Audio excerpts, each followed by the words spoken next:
In the last video, I told you how to study motion under gravity along a vertical straight line.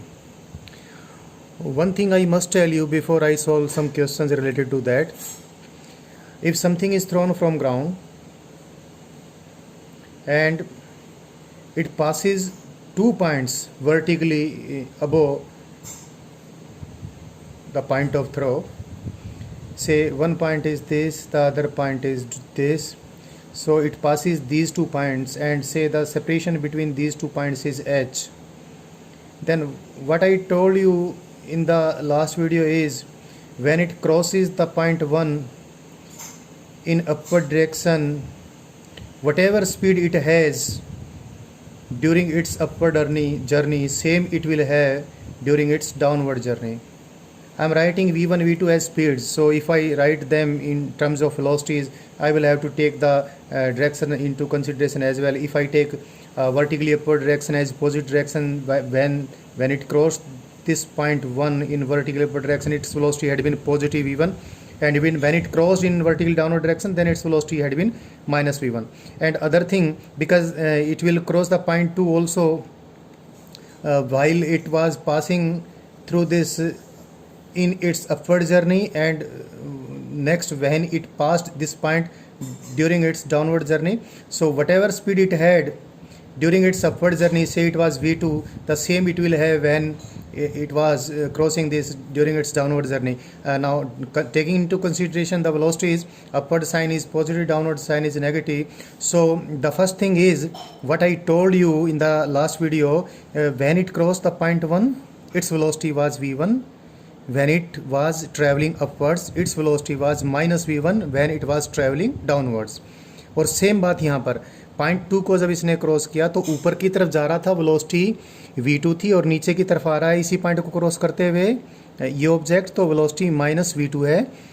यहाँ पर जो मैंने ये चीज़ तो कल ये पिछली वीडियो में मैंने आपको बता दी थी, लेकिन जो बात मैंने अभी एक और बतानी है वो ये कि इस h हाइट पे सेपरेटेड ये जो 2 पॉइंट्स हैं, point 1 and 2, then the thing is what time it took during its upward journey, same time it will take during its downward journey.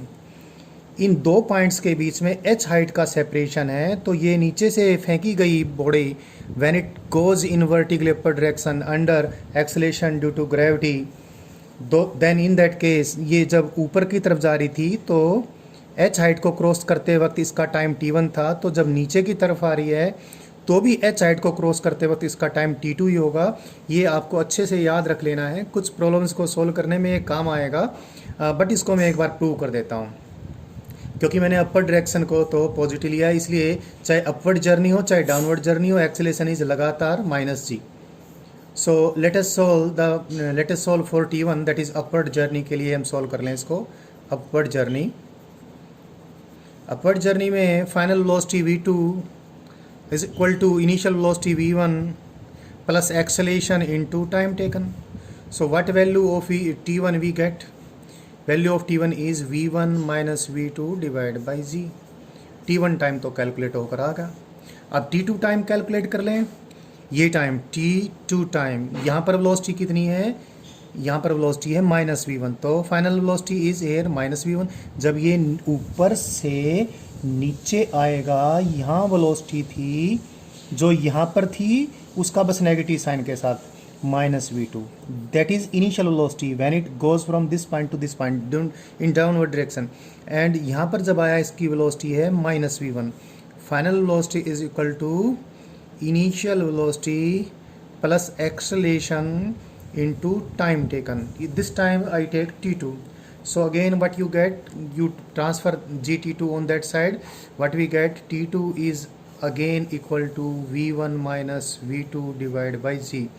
And what it is that why I wanted to tell you. So if the effect of air is neglected and the gravity remains same up to the height we are taking into consideration, then when it crosses 2 points, one vertically above the other, then the time taken by it during upward journey crossing the 2 points is same as time taken by it time taken bye it during its downward journey. और ये हमने prove कर दिया है, ये हमने अब use करना है। अभी मैं आपको बहुत सारी प्रॉब्लम्स करवाने वाला हूँ जो आपको ये अच्छे से लर्न करवाएगी कि हम मोशन अंडर ग्रेविटी अलोंग ए वर्टिकल स्ट्रेट लाइन को किस प्रकार से स्टडी करें।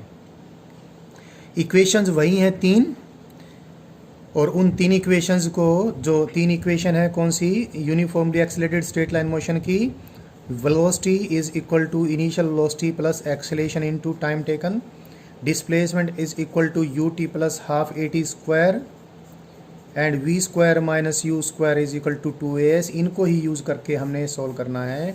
तो सबसे पहले हम सबसे आसान क्वेश्चन लेते हैं। The first question is a flight balloon is rising vertically up and the balloon is having its vertical velocity constant equal to 10 meter per second, and when it was above ground at a height of 40 meter, एक कोई flight balloon है वो vertically upward rise हो रहा है किसी constant velocity से।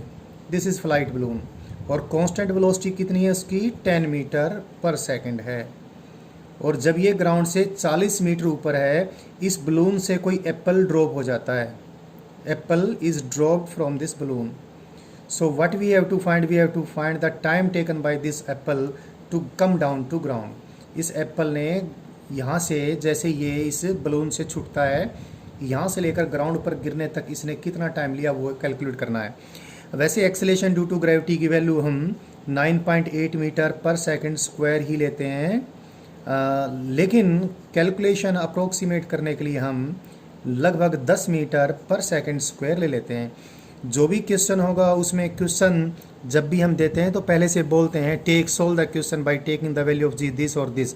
तो मैं इस क्वेश्चन में ये बोलता हूँ, हम इस क्वेश्चन को सोल्व करते हैं जी की वैल्यू ये लेकर। क्वेश्चन को सोल्व करने के लिए सबसे पहली बात, जैसे ही एप्पल इस बैलून से ड्रॉप होता है तो बैलून, इस एप्पल की वेलोसिटी कितनी होगी, जितनी बैलून की होगी। ये बात आप बहुत अच्छे से समझ लें। आप बस में ट्रैवल कर रहे हैं तो आपकी वेलोसिटी उतनी ही है जितनी बस की वेलोसिटी है। आप बस के दरवाजे पे आ गई, कोई बस है सपोज, और ये आप बस के गेट पर आ जाते हैं और गेट पे यहाँ पर खड़े हो जाते हैं। तो जब आप गेट पर, ये जो सीढ़ियाँ जहाँ से आप नीचे सड़क पे उतरते होते हैं, तो यहाँ से अब आप नीचे कूदने वाले हैं, लेकिन जस्ट कूदने से पहले आप, या ड्रॉप होने वाले हैं, ड्रॉप होने से पहले बस की वेलोसिटी जितनी है ना उतनी ही आपकी है। लेकिन जैसे बाय द वे आपका हाथ छूट जाता है, आप खुद ड्रॉप हो जाते हैं, तो जिस समय आपका हाथ छूटता है उस समय आपकी वेलोसिटी उतनी ही है जितनी बस की है। जीरो तो जब होएगी जब आप ग्राउंड से टकराकर बहुत चोट लगने पर आप खुद भी जीरो के बराबर हो जाओगे। सो जीरो नहीं होगी जब ये ड्रॉप होगा, यानी जब आप बस से ड्रॉप होगे तो आपकी वेलोसिटी वही होगी जो कि बस की होगी। इस बात को समझे। तभी तो आप ग्राउंड, जब सड़क पे टकराते हैं तो आपको ज़बरदस्त चोट लगती है, क्योंकि पहले तो आपकी वेलोसिटी बहुत ज़्यादा थी, सड़क ने आपको एकदम से रोका तो लार्ज फोर्स सड़क अप्लाई करती है आपकी बॉडी पे, इसलिए आपको बहुत ज़्यादा चोट लगती है। So think the same way here. ये एप्पल जब इस बलून से ड्रॉप होता है तो एप्पल की वेलोसिटी उतनी ही है जितनी की बलून की है। That is how much, 10 metre पर सेकंड वर्टिकली अपवर्ड्स। पहली बात तो ये। अब क्योंकि सारे वेक्टर ही तो हैं, डिस्प्लेसमेंट भी, वेलोसिटी भी, एक्सेलेरेशन भी, और एक ही डायरेक्शन में है, तो you make the choice of positive and negative direction. Let me take upper direction and positive direction. तो ये बलून की, ये इस एप्पल की, आई एम सॉरी बार बार बलून बोल जाता हूँ, ये एप्पल की इनिशियल पोजीशन, और ग्राउंड पे आएगा तो ये एप्पल की फाइनल पोजीशन। सो डिस्प्लेसमेंट कितना हुआ एप्पल का इनिशियल और फाइनल पोजीशन के बीच में, स्ट्रेट लाइन सेपरेशन जो कि 40 मीटर का है, और लेकिन 40 मीटर की तरह नीचे की तरफ, और नीचे की डायरेक्शन मैंने क्या ली है, नेगेटिव। तो डिस्प्लेसमेंट एप्पल का होगा -40 मीटर। एप्पल का एक्सेलेरेशन कितना, -10 मीटर पर सेकंड स्क्वायर। माइनस क्यों, क्योंकि ऊपर डायरेक्शन पॉजिटिवली है। और इनिशियल वेलोसिटी कितनी एप्पल की, +10 मीटर पर second. Why 10, because the apple had the same velocity as that of the balloon. And why plus because upper direction I have taken positive. तो ये सारी बात मैंने लिख ली हैं। अब देखो, एक तो तरीका इस प्रॉब्लम को सोल्व करने का ये चाइल्डिश तरीका है। पहले ये एप्पल ऊपर जाएगा जी, एप्पल ऊपर जाकर रेस्ट में आएगा जी, पहले यहाँ से यहाँ तक का टाइम निकालेंगे, फिर यहाँ से नीचे आएगा, फिर यहाँ से यहाँ तक का टाइम निकालेंगे, यहाँ से यहाँ तक का टाइम निकालने के लिए ये डिस्टेंस भी निकालना पड़ेगा। 3 स्टेप्स के अंदर प्रॉब्लम सॉल्व करनी पड़ेगी and it will take a lot of time. उसको सोल्व ऐसे सोल्व करने की कोनो जरूरत नहीं, ऐसी तब सोल्व करेंगे जब हमें total distance travelled by the Apple निकालना होगा। फिर ये डिस्टेंस निकालेंगे, इसका डबल कर देंगे, और ये तो पहले दे ही रखा है कितना 40, तो टोटल डिस्टेंस ये डिस्टेंस यानी ये डिस्टेंस दैट इज इसका डबल और प्लस 40, तो डिस्टेंस आ जाएगा। क्योंकि अभी मैंने टाइम ही कैलकुलेट करना है तो हम इनिशियल और फाइनल पोजीशन को देखेंगे, बस डिस्प्लेसमेंट देखेंगे जो कि -40 मीटर है। अब कौन सी इक्वेशन यूज़ करें इन 3 इक्वेशन में से? देखो हमने टाइम निकालना है, एक्सेलेरेशन दे रखा है, यू दे रखा है, एस दे रखा है, तो इस इक्वेशन को हम यूज़ कर लेंगे। तो let us use this. S की वैल्यू कितनी है? एस की वैल्यू है -40, इन मीटर्स है। मैं बार बार यूनिट्स नहीं लिखूंगा, इक्वेशन लिखने में मुश्किल हो जाएगी। आप समझते हो कि बार बार मैं लिख के दिखाया हूं, और अब मैं कुछ थोड़ा जल्दी सोल्व करने के लिए यूनिट्स नहीं लिखूंगा, लास्ट में लिख दूंगा।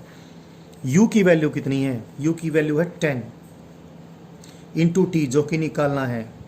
a की वैल्यू है -10, -10 divide by 2, -10 divide by 2 -5 T square. 5 से काट दिया हमने, टी को उधर भेज दिया, टी स्क्वायर, और ये इधर ये इधर प्लस होगा, ये माइनस हो जाएगा, -2t -8 is equal to 0। Time में क्वाड्रेटिक बन गई, फैक्टर्स बनाकर भी कर सकते हो, नहीं तो डायरेक्ट सॉल्व कर लें क्वाड्रेटिक इक्वेशन को। -b plus minus square root of b square -4ac 32 divide by 2। जिस टाइम पर ये यहाँ से छूटा था उस टाइम को मैंने 0 टाइम कंसिडर किया है। टाइम की खास बात है, टाइम कभी पीछे नहीं जाएगा, टाइम हमेशा बढ़ता जाएगा। तो जिस समय ये घटना घटी उसको मैंने 0 टाइम ले लिया, तो इसके बाद के सारे टाइम पॉजिटिव टाइम होंगे। इसलिए यहाँ पर अगर मैं नेगेटिव ये साइन चूज कर लेता हूँ, इसका स्क्वायर रूट आ जाएगा 6 आ जाएगा, तो फिर टाइम नेगेटिव आ जाएगा, जो पॉसिबल नहीं है। तो 2 + 6 डिवाइड बाई 2 इतने सेकंड्स, ये सेकंड्स में आ गया, सोल्व करके यूनिट लिख दी। So this is equal to 4 seconds. So this is the simplest problem related to motion under gravity along a vertical straight line, and we got its solution. Now let us come to next problem. अब अगली कोई problem लेते हैं। Let me take, yes, the question is simple but it will also teach you something more. कोई tower है, say it is 45 metre high, 45 metre high कोई tower है, and और टावर ग्राउंड से 45 मीटर हाई है, vertical tower है। Tower के top पे कोई लड़का है और उसके हाथ में 2 स्टोन्स हैं। पहले स्टोन को ये ड्रॉप करता है। जी की वैल्यू इस प्रॉब्लम में भी हमने 10 मीटर पर सेकंड स्क्वायर के हिसाब से प्रॉब्लम का सोल्यूशन निकालना है। टावर के टॉप पे कोई लड़का है, लड़के के हाथ में 2 स्टोन्स हैं। पहला स्टोन इसने ड्रॉप किया और ये ग्राउंड पर गिरेगा, और जैसे ये पहला स्टोन ये ड्रॉप करता है, दूसरा स्टोन 1 सेकंड बाद ये थ्रो करता है। दूसरा स्टोन थ्रो करता है कितने टाइम पे? जब दूसरा स्टोन थ्रो किया इसने, तब तक हो सकता है पहला स्टोन यहाँ आ जाए। पहला स्टोन यहाँ पर आ चुका है, दूसरा स्टोन इसने अब थ्रो किया। पहला स्टोन ड्रॉप किया था, ड्रॉप माने उसकी जितनी वेलोसिटी थी उसने अपने रिलेटिव 0 वेलोसिटी से उसको छोड़ दिया। तो लड़का यहाँ पर खड़ा था, लड़के की खुद की वेलोसिटी 0 थी, तो जैसे पहला स्टोन ड्रॉप किया, पहले स्टोन की वेलोसिटी भी 0 थी। दूसरा स्टोन इसने नीचे थ्रो किया है, से u स्पीड से थ्रो किया, तो u की वह वैल्यू निकालनी है जिससे कि दोनों स्टोन्स ग्राउंड को एक साथ हिट करें। So I repeat the problem. The boy dropped first stone, and 1 second later he threw another stone, and he threw that stone with such a velocity that both the stones strike ground or hit ground simultaneously. Then find the value of u. तो अभी solve कर लेते हैं। पहले upward downward direction में positive negative, क्योंकि सारा motion नीचे की तरफ है। अपवर्ड को पॉजिटिव लेकर भी सोल्व कर सकता था, ये तो मेरी मर्जी है किसको पॉजिटिव लूँ किसको नेगेटिव, सभी आपको आदत होनी चाहिए। नीचे वाली डायरेक्शन को ही पॉजिटिव ले लेता हूँ। इसके पीछे एक लॉजिक ये भी है कि इसमें कभी ऊपर कभी नीचे की तरफ तो मोशन है ही नहीं, सारा ही मोशन नीचे की तरफ है, तो बेकार में एक नेगेटिव साइन काहे को कैरी करूँ। तो मैंने डाउनवर्ड डायरेक्शन ही पॉजिटिव ले ली। अब मैं पहले स्टोन की प्रॉब्लम को सॉल्व करता हूँ। पहले स्टोन की इनिशियल वेलोसिटी तो है 0। पहले स्टोन का एक्सेलेरेशन कितना है 10 मीटर पर second square, because it is acceleration due to gravity, its value I have given to be 10 metre पर सेकंड स्क्वायर। पहले स्टोन का डिस्प्लेसमेंट कितना है प्लस 45 मीटर। पहला स्टोन कितने टाइम में ग्राउंड को हिट करेगा ये निकाल लेते हैं। इन चार चीज़ों में देखो एक ही रिलेशन है, S is equal to U T plus half A T square. So I use S is equal to U T plus half A T square. इस इक्वेशन को मैं यूज कर लेता हूँ। सो इसको यूज करूँ मैं तो एस की वैल्यू तो कितनी पुट कर दूँ 45 U T plus half A T square. S की वैल्यू इतनी यूज़ कर दी। यू की वैल्यू 0 है जी। ए की वैल्यू है 10 divide by 2 that is 5 into T square is equal to 9। It is obviously in SI units और सेकंड स्क्वायर है तो T is equal to 3 second. तो पहले स्टोन को फेंके जाने से लेकर ग्राउंड तक गिरने का 3 सेकंड का टाइम लगता है और दूसरे स्टोन को पहले स्टोन के 1 सेकंड बाद गिराया फेंका गया है, इसलिए दूसरे स्टोन के पास खाली 2 सेकंड का टाइम बचा ग्राउंड को हिट करने के लिए। अब दूसरे स्टोन की प्रॉब्लम को सॉल्व करते हैं। दूसरे स्टोन को कितना टाइम यहाँ से चल के यहाँ तक आने में लगेगा 2 सेकंड, क्योंकि 1 सेकंड तो पहले ही बीत चुका था, क्योंकि उसको भी पहले स्टोन के साथ ही ग्राउंड को हिट करना है, तो 2 सेकंड का टाइम बचा है। दूसरे स्टोन की वेलोसिटी कितनी इनिशियली तो निकालनी है। डिस्प्लेसमेंट दूसरे स्टोन का भी कितना है 45 मीटर ही है और दूसरे स्टोन का भी एक्सेलेरेशन ड्यू टू ग्रेविटी कितना है उतना ही है जितना एक्सेलेरेशन ड्यू टू ग्रेविटी होता है। ये भी कितना है पॉजिटिव है क्योंकि डाउनवर्ड डायरेक्शन पॉजिटिव है। तो मैंने अब सोल्व देखो इनमें क्या इक्वेशन बनेगी। S is equal to U T plus half A T square. S है 45 is equal to U T, U निकालना है, यू इंटू टी, टी कितना है 2 plus half A T square plus 5 into T square that is 4। So 2u is equal to 45 minus 20 that is 25। ऐसा units हैं obviously metre पर second लिख दूंगा, last में मैं लिख ही दिया चलो मैंने 12.5 मीटर पर सेकंड। तो दूसरे स्टोन को 12.5 मीटर पर सेकंड स्क्वायर पर सेकंड 12.5 मीटर पर second. While I teach I tell you, मैं कई बार मेरी जुबान मेरे से फिसल भी सकती है और मुझे अक्सर ध्यान भी नहीं रहता, तो कुछ मैं चीज़ें यूँ कह लीजिए जैसे लिखने में प्रिंटिंग मिस्टेक हो जाती है वैसे ही टंग स्लिप जैसी मिस्टेक हो जाती हैं, लेकिन आगे और पीछे की बात समझ के आप समझ जाएंगे कि मैंने क्या नहीं बोलना था और क्या बोल दिया होगा। रेयरली होता है बट ऐसा हो जाता है। सो u इज़ 12.5 मीटर पर सेकंड। सेकंड प्रॉब्लम थी, ये भी आसान थी। अगली प्रॉब्लम सॉल्व करते हैं अभी।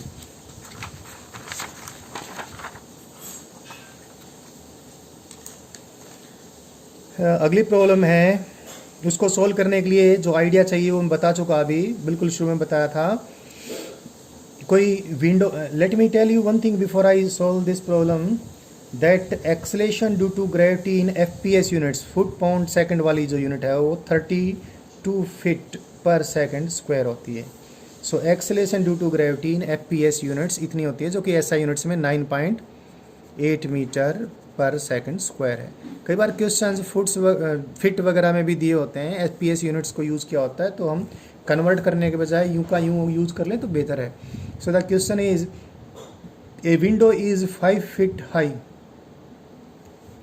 5 फीट हाइट की कोई विंडो है, ग्राउंड से कितना ऊपर है ये नहीं दे रखा है। The window is 5 feet high and it is seen someone is there in the window, window में कोई है, बंदा बैठा हुआ है। तो क्वेश्चन ये है कि नीचे फ्लोर से कोई स्टोन वर्टिकली अपवर्ड फेंका हुआ है और इस विंडो के अंदर बैठे हुए आदमी को ये स्टोन कुल मिलाकर 1 सेकंड तक दिखाई देता है। वापिस से बोलता हूँ प्रॉब्लम, विंडो 5 फुट ऊंची है, ग्राउंड से कितना ऊंचे है ये नहीं दे रखा है, और क्या बताया है कि ग्राउंड से किसी स्टोन को वर्टिकली अपवर्ड थ्रो किया है। Again the effect of air is neglected, और ये स्टोन इस बंदे को जो कि विंडो में बैठा है, ये स्टोन इसको कुल मिलाकर इन टोटल 1 सेकंड तक दिखता है। तो बताओ ये स्टोन इस विंडो से मतलब विंडो के टॉप मोस्ट पॉइंट से अधिक कितना ऊपर तक जाता है। The question is this: how much high above the window the stone rises? ये सॉल्व करना है। अब ये सॉल्यूशन बहुत आसान है। कैसे? क्योंकि ये बोला है कि ये स्टोन, ये जो ऑब्जर्वर बैठा है यहाँ पर, जो देखने वाला, इस ऑब्जर्वर को ये स्टोन कुल 1 सेकंड तक दिखता है, लेकिन इसको कैसे दिखेगा? इसको ये 2 बार दिखेगा। एक तो जब ये ऊपर की तरफ जा रहा होगा, तब ऊपर की तरफ जाकर ये रुकेगा, कितनी हाइट पर जाकर रुकेगा ये हमने निकालना ही है, और फिर ये नीचे आ रहा होगा तब भी दिखेगा। अभी मैंने बताया था, सेम 2 वर्टिकल पॉइंट्स को क्रॉस करने में, ऊपर की तरफ जाने में जितना टाइम लगता है उतना ही नीचे की तरफ आने में टाइम लगता है, क्योंकि ये यहाँ से यहाँ तक का टाइम प्लस यहाँ से यहाँ तक का टाइम ही 1 सेकंड है, तो यहाँ से तक का टाइम 1 सेकंड का हाफ, यानी हाफ सेकंड हुआ। तो सॉल्यूशन इस छोटी सी बात में आ जाएगी। इसके लिए वो नॉलेज होनी चाहिए कि मोशन अंडर ग्रेविटी में 2 वर्टिकल पॉइंट्स को क्रॉस करते वक्त जो ऊपर जाते वक्त टाइम लगता है वही नीचे आते वक्त टाइम लगता है। टोटल टाइम 1 सेकंड था, तो ऊपर जाने का टाइम भी यहाँ से यहाँ तक हाफ सेकंड और नीचे आने का टाइम भी यहाँ से यहाँ तक हाफ सेकंड है। तो अब सॉल्व कर लेते हैं।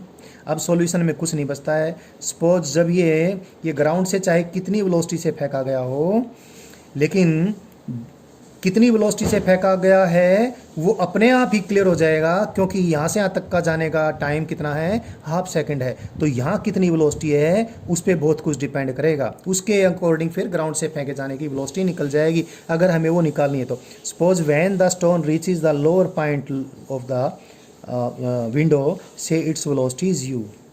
सो u वेलोसिटी से विंडो के निचले पॉइंट पर एंट्री करता है और अपवर्ड जर्नी तय करना शुरू कर देता है। अब यहाँ से यहाँ तक के मोशन को, इसको मोशन मैं नंबर 1 बोल देता हूँ। नंबर 1 पार्ट को मैं स्टडी करता हूँ। देखिए क्या क्या दे रखा है। u की वैल्यू तो निकालनी है, हमें नहीं मालूम। अब मोशन को स्टडी करना है तो मैं कोई अपवर्ड या डाउनवर्ड डायरेक्शन में किसी एक डायरेक्शन को पॉजिटिव ले लेता हूँ। अपवर्ड डायरेक्शन को ही मैंने पॉजिटिव ले लिया।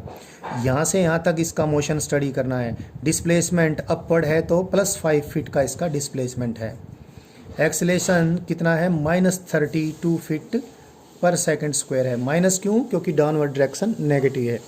सो u निकालना है। s दे रखा है, a दे रखा है, टाइम भी तो मालूम है, इट इज़ हाउ मच?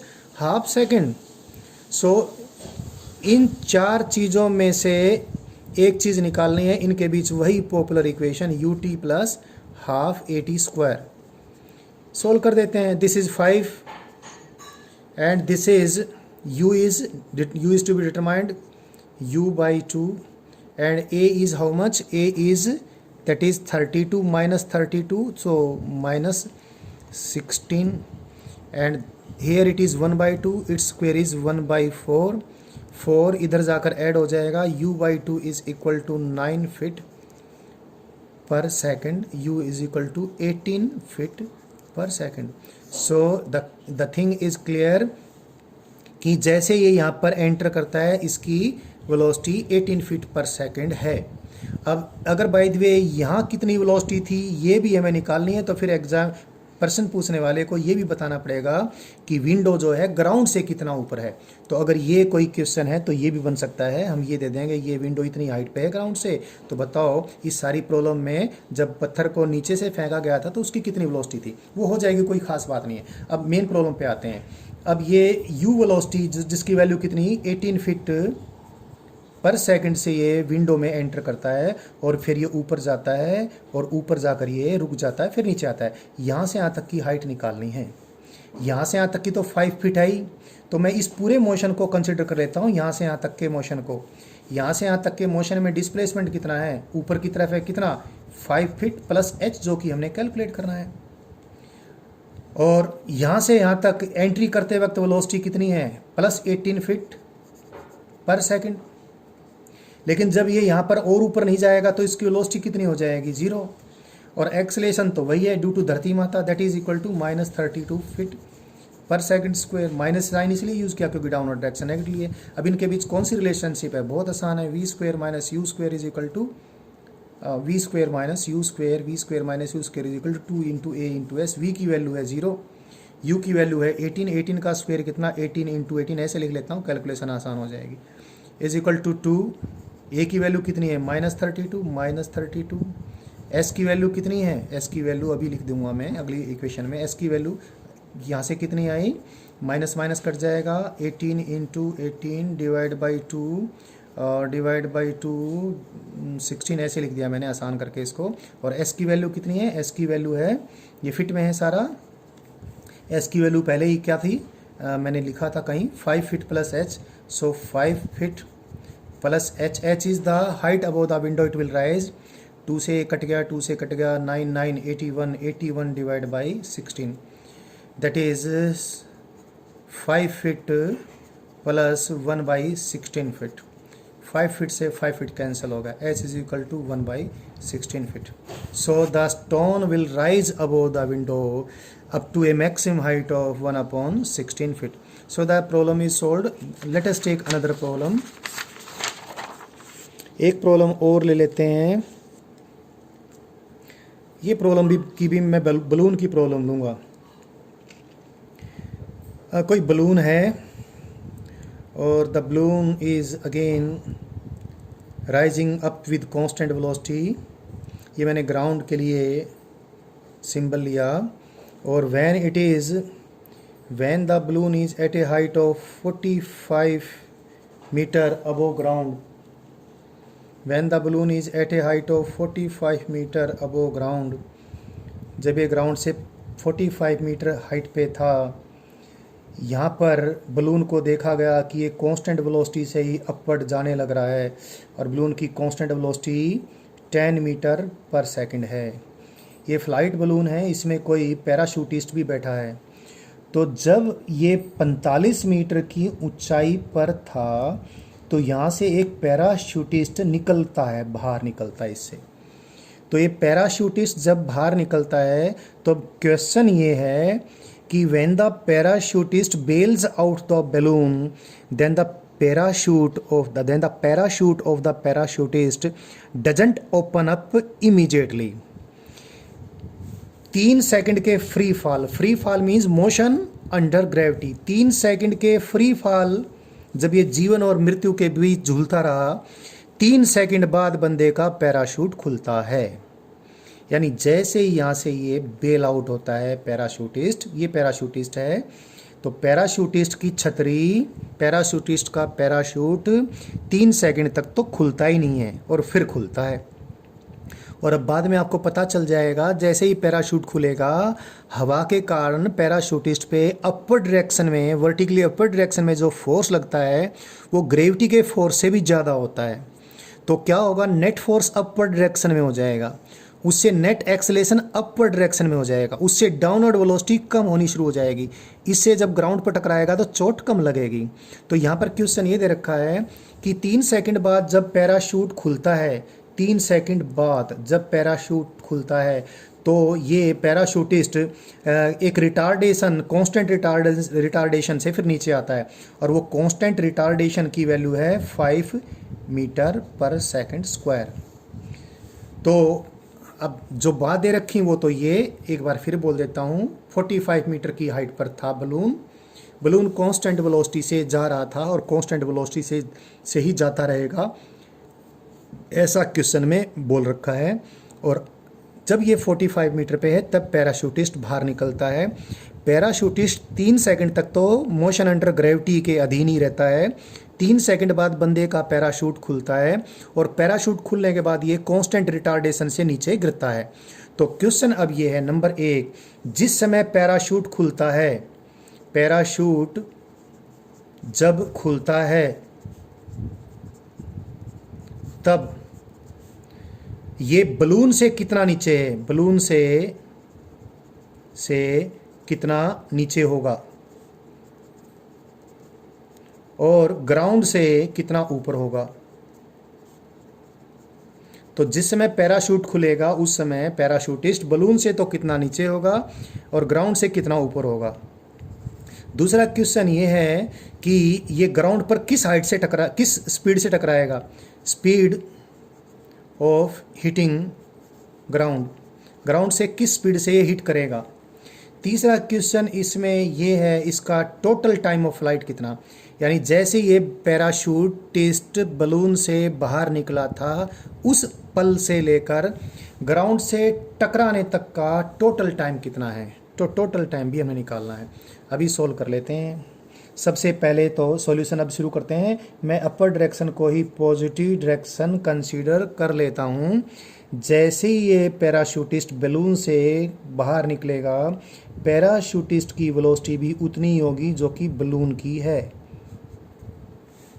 तो अब क्या होगा, ये पहले ऊपर जाएगा और फिर नीचे आएगा, और सपोज 3 सेकंड बाद ये यहाँ पहुँचता है। अब इसका पैराशूट खुलेगा, तो यहाँ से लेकर यहाँ तक इसका डिस्प्लेसमेंट की मैग्नीट्यूड मैंने d1 लिख दी है।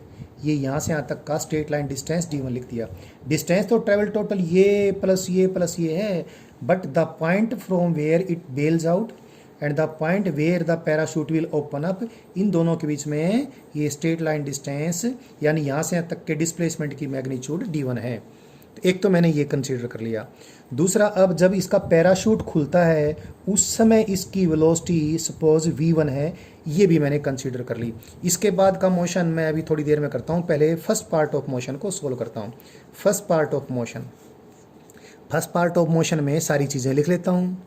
नंबर 1 तो पैराशूटिस्ट की वेलोसिटी कितनी, +10 मीटर पर सेकंड। प्लस क्यों, क्योंकि अपर डायरेक्शन मैंने पॉजिटिव ली है।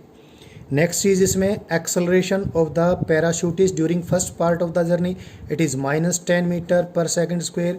जी की वैल्यू दोबारा से हम 10 मीटर पर सेकंड स्क्वायर ले लेते हैं, और क्योंकि अपर डायरेक्शन पॉजिटिव है और जी नीचे की तरफ है तो माइनस साइन यूज़ कर दिया। और मान लिया यहाँ से यहाँ तक, मान लिया नहीं दे रखा है, यहाँ कूदने से लेकर और पैराशूट खुलने तक का टाइम 3 सेकंड है, तो time is given to be 3 second. 3 second का टाइम है। और डिस्प्लेसमेंट हमने यहाँ से यहाँ तक का निकालना है। डिस्प्लेसमेंट की वैल्यू यहाँ से यहाँ तक कितनी है, -d1 क्यों, क्योंकि यहाँ से यहाँ तक डाउनवर्ड डिस्प्लेसमेंट है, डाउनवर्ड डायरेक्शन नेगेटिव है।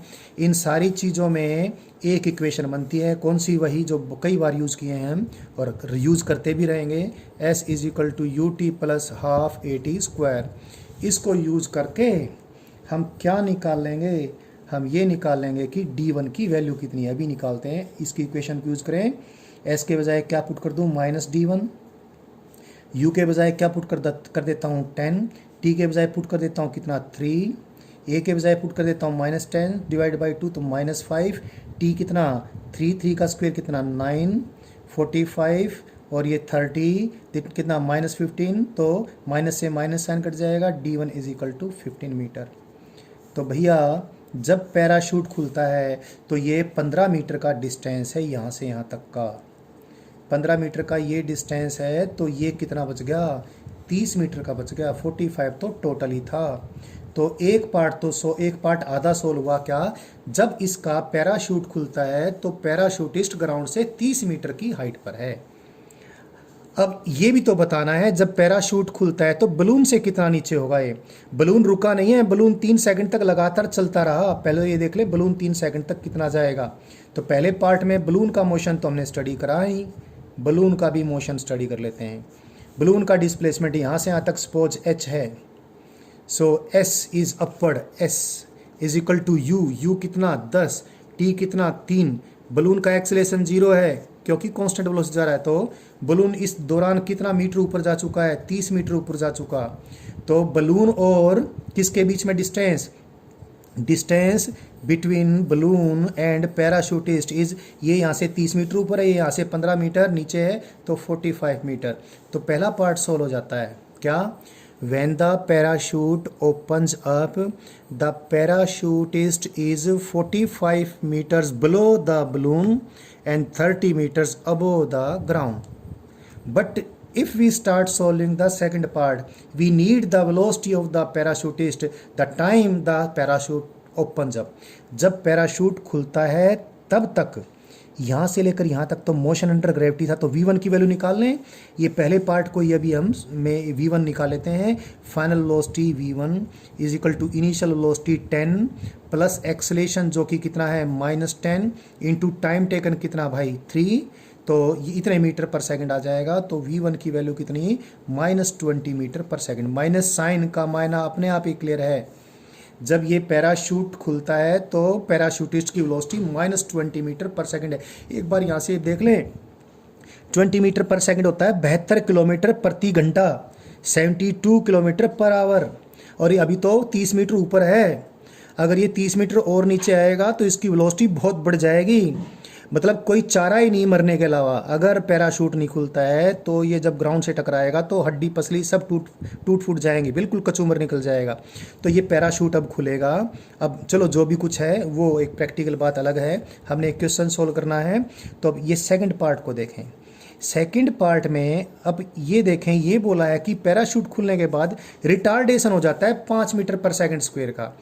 रिटार्डेशन कब होता है? जब एक्सेलेरेशन वेलोसिटी के अपोजिट हो। वेलोसिटी है नीचे की तरफ, तो एक्सेलेरेशन वेलोसिटी से ऊपर, वेलोसिटी से अपोजिट यानी ऊपर की तरफ, ऊपर की तरफ डायरेक्शन है पॉजिटिव। तो सेकंड पार्ट को सोल्व करने के लिए वैल्यूज हम लिख लेते हैं।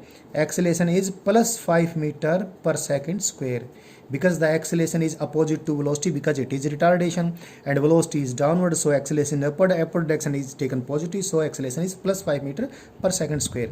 Initial velocity सेकंड जर्नी में u कितना है? जो फर्स्ट जर्नी में v था कितना? -20 मीटर पर सेकंड। सेकंड जर्नी में डिस्प्लेसमेंट भी दे रखा है कितना? यहाँ से यहाँ तक डिस्प्लेसमेंट क्या? -30 मीटर।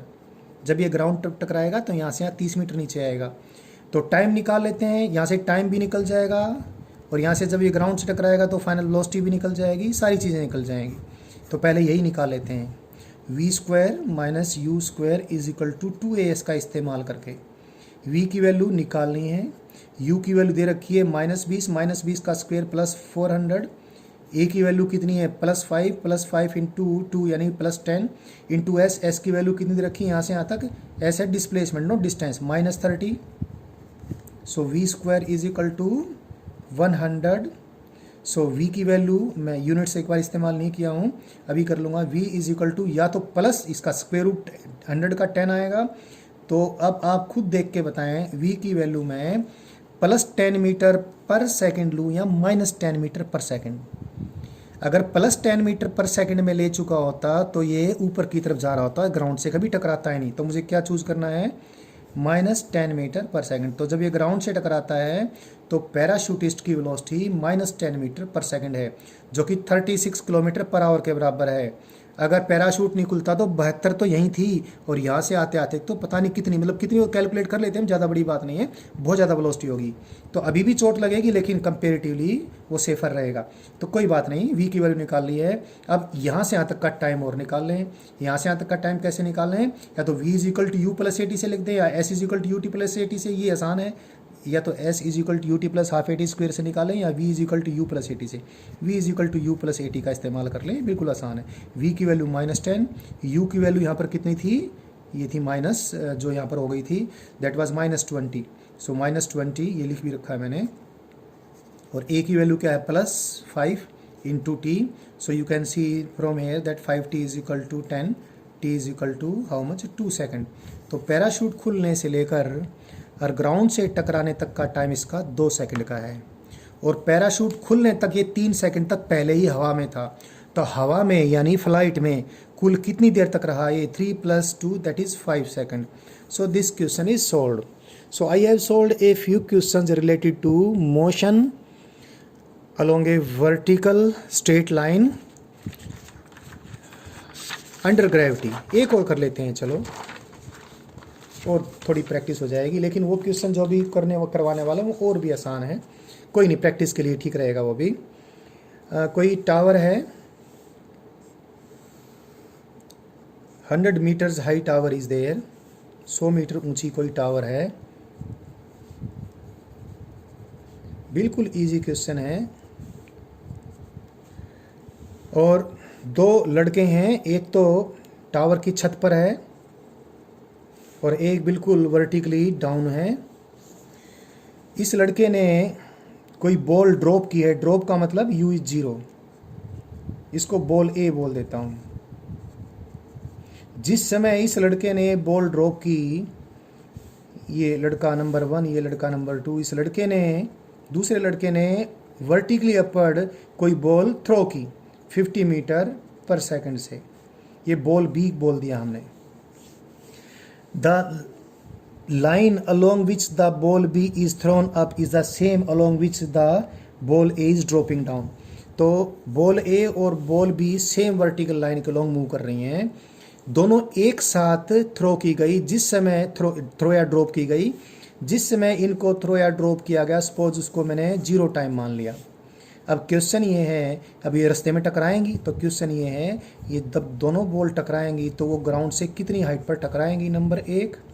नंबर 2, फेंके जाने के कितने टाइम बाद टकराएंगी। अभी सॉल्व कर लेते हैं। फिर सॉल्यूशन में कोई अपवर्ड मोशन है, कोई डाउनवर्ड मोशन है, तो एक डायरेक्शन पॉजिटिव ले लें। Let us take upward direction positive. तो पहले बॉल ए का मोशन स्टडी करते हैं। बॉल ए की यू कितनी 0, ये x है, तो ये डिस्प्लेसमेंट टकराने तक कितना हो जाएगा, 100 माइनस एक्स मैग्नीट्यूड हो जाएगी इसकी। तो बॉल ए का डिस्प्लेसमेंट कितना होगा, 100 माइनस एक्स, तो डिस्प्लेसमेंट की मैग्नीट्यूड है, और क्योंकि ये डाउनवर्ड डायरेक्शन में जा रहा है तो नेगेटिव साइन लगा दिया हमने। 100 मीटर है। मैं कुछ टाइम के लिए जब न्यूमेरिकल सोल्व करते थे तो बीच बीच में यूनिट छोड़ दूंगा, लास्ट में आंसर में यूनिट्स लिख दूंगा। तो बॉल ए का डिस्प्लेसमेंट भी लिख दिया है। बॉल ए की हमने डिस्प्लेसमेंट मैक्स निकालना होगा, जो कि क्वेश्चन का एक पार्ट है। यू मालूम है, टाइम भी तो हमें निकालना है, लेकिन एक्सेलेरेशन मालूम है। Again acceleration due to gravity is taken to be G is taken to be 10 metre पर second square. So the acceleration is minus G, because upward direction is taken positive, minus 10 metre पर second square. इन चारों में जो equation बनती है वो बना लेते हैं। s is equal to U T plus half A T square. S की वैल्यू है -100, माइनस माइनस प्लस कर दिया। s is equal to U T plus half A T square मैं यूज़ कर रहा हूँ वही। s की वैल्यू पुट करी, माइनस 100 प्लस, ये माइनस माइनस प्लस हो गया ये। s is equal to U T, u है 0 plus half A T square. ए कितना है, ए है -10, तो -5 इंटू टी स्क्वायर। ये इक्वेशन हमारे पास बनती है। चाहे तो नेगेटिव साइन हम कैंसिल भी कर सकते हैं। अगर नेगेटिव साइन कैंसिल कर दें तो क्या बन जाएगा, 100 minus x is equal to 5t square. एक इक्वेशन तो हमारी ये बन जाती है।